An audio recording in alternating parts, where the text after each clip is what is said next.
देखिए, ये विरोध प्रदर्शन नहीं है, ये हम अपने अधिकार की बात कर रहे हैं। सरकारों का दायित्व है, एक कल्याणकारी राज्य की जो परिभाषा है उसमें लोगों को जो है वो रोटी, कपड़ा और मकान दिया जाता है, शिक्षा दी जाती है, स्वास्थ्य संबंधी जो सुविधाएं हैं वो उपलब्ध करवाई जाती है। लेकिन बड़े दुख की बात है कि हमारे पास आज ये जितने लोग आए हैं ये अपने घरों की लड़ाई को लेके आए हैं। हम बगीचे नहीं मांग रहे किसी से, हम किसी से कोई जमीन नहीं छीन रहे।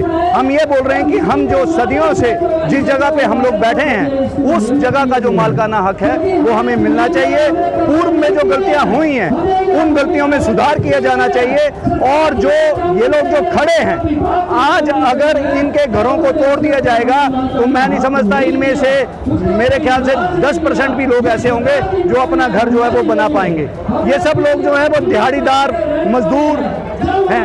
तो मुझे लगता है कि इनकी आवाज़ बनना चाहिए और इनकी आवाज़ को प्रमुखता से रखना चाहिए। सर, बात करें तो कई भाजपा नेता जो है इस रैली में शामिल हुए, लेकिन कांग्रेस की बात करें तो कांग्रेस का कोई भी व्यक्ति तो यहाँ पर नहीं दिखाई दे रहा है। क्या कहेंगे? देखिए, हमने पहले भी आह्वान किया था, हमने इसे कोई बीजेपी कांग्रेस का नाम नहीं दिया था।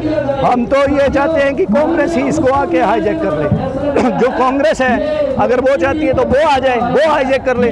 हम तो हाईजैक होने के लिए तैयार बैठे हैं। आओ, बीजेपी अगर करना चाहती बीजेपी कर ले, कांग्रेस करना चाहती कांग्रेस कर ले, लेकिन आए झंडे डंडे छोड़ के आम पब्लिक बन के जो भी हमारे साथ खड़ा होगा हम उसके साथ हैं। हम यहाँ किसी का विरोध करने के लिए नहीं आए हैं। हम ना तो सरकार का विरोध कर रहे हैं, हम तो सिर्फ अपनी बात को अभी रखने जा रहे हैं कि हमारी दिक्कत ये है, हमारी परेशानी ये है और हमारी परेशानियों का समाधान होना चाहिए, क्योंकि ये हमारी आने वाली पीढ़ियों के भविष्य की बात है। तो उनके लिए लड़ना है तो ये जरूरी है कि हम उनकी जो है वो लड़ाई को लड़ें। मेरा नाम Sudesh Awasthi, wife of late Suresh Awasthi, daughter of Shrimati Sita Devi. आज यहाँ पहुँचे हैं, आप क्या कहना चाहिए? आज मैं सिर्फ एक ही सरकार से अनुरोध करने आई हूँ। आज से 50 साल पहले हमारे बुजुर्गों से हुई होगी गलती। गवर्नमेंट लैंड में अपनी मर्जी से तो नहीं बैठे थे वो। उस वक्त पंचायत के पास शायद पावरें होती थी जब वो बैठे थे।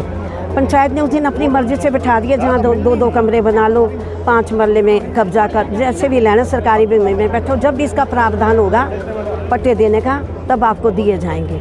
तो आज से 40-45 साल पहले 1980 से पहले हमारी मदर ने कब्जा किया था, जबकि मैं 5-6 बार प्रशासन के पास खुद आके एप्लीकेशन दे चुकी हूँ उनके पास। ऐसा कहा जाता था कि जब भी कोई ऐसा मौका आएगा, स्थिति होगी तो हम अलॉटमेंट कर देंगे।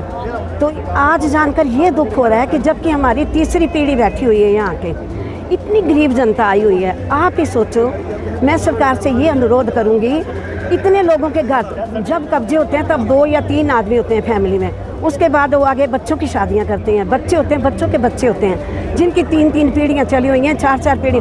मैं ये सरकार को रिक्वेस्ट करूँगी, वो बच्चे कहाँ जाएंगे? उनका क्या कसूर है जो अभी यहाँ आए भी नहीं थे जब तक उनके बड़ों ने कब्जे किए थे? मैं प्रशासन से एक ही अनुरोध करूँगी, जो जिस ज़मीन पर बैठा है अपनी मर्ज़ी से नहीं बैठे थे, लैंडर्स लोग ही बैठे थे और पंचायत द्वारा जगह मुहैया करवाई दी गई थी।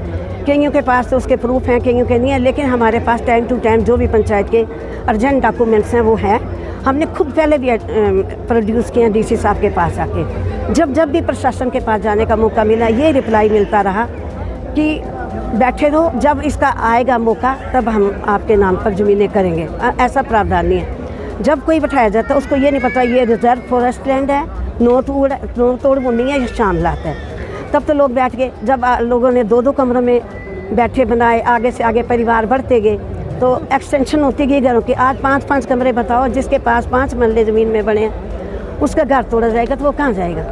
भले ही वो गरीबी के दौर में बैठे थे, बच्चे तो झुग्गी झोंपड़ियों में रहने वाले के पलते हैं, वो आगे उनका भविष्य बड़े, वो आज के डॉक्टर भी हैं, इंजीनियर भी हैं और वो आगे प्रशासनिक अधिकारी भी हैं। लेकिन हमने उसी दलदल में थोड़ी फंसे रहना था हमारे बच्चों ने। लेकिन आज मुद्दा ये उठता है कि हमारे घर जब ले लिए जाएंगे तो हम कहाँ जाएंगे?